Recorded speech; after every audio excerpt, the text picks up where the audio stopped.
আমার প্রিয় ভাইয়েরা, সন্তানদের 16টি হক কোরআন সুন্নাহ থেকে আমি নিয়ে এসেছি। এর মধ্যে 1 নাম্বার হক হচ্ছে সন্তান পৃথিবীতে আসার পূর্বে সন্তানকে নেককার মা উপহার দিতে হবে।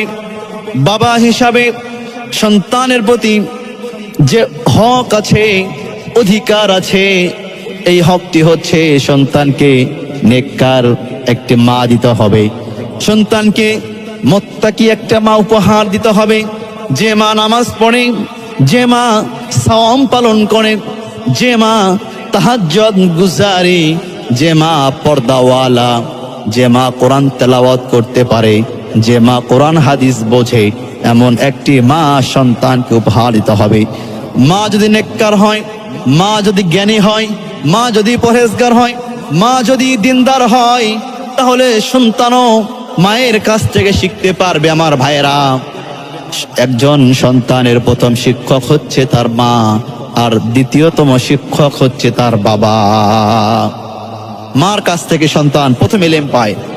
মা যদি নামাজি হয়, সন্তান দেখে দেখে নামাজ শিখে যাবে।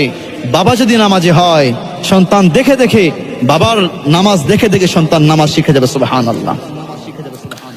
আমার প্রিয় ভাইরা, দেখবেন যে পরিবারের মা বাবা আলেম ওলামা, এই সন্তানগুলো খুব সহজেই কোরআন সুন্নাহর ইলম অর্জন করতে পারে। যেই পরিবারের মা বাবা শিক্ষা অর্জন করেছে বাংলা ইংরেজি, যে পরিবারের মা বাবা জেনারেল শিক্ষা অর্জন করেছে, দেখবেন সেই পরিবারের সন্তানগুলো ইংরেজি, গণিত, এরপরে ভূগোল, রাষ্ট্রবিজ্ঞান এগুলো সহজেই যে সে শিখতে পারে। অনেক এলেম বই পড়ে, কিতাব পড়ে অর্জন হয় না। কিছু কিছু এলেম আছে যে এলেমগুলো দেখে দেখে শেখা যায়।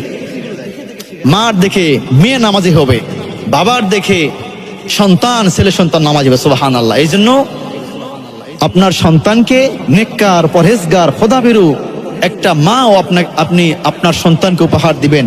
এটি আপনার সন্তানের 1 নাম্বার অধিকার।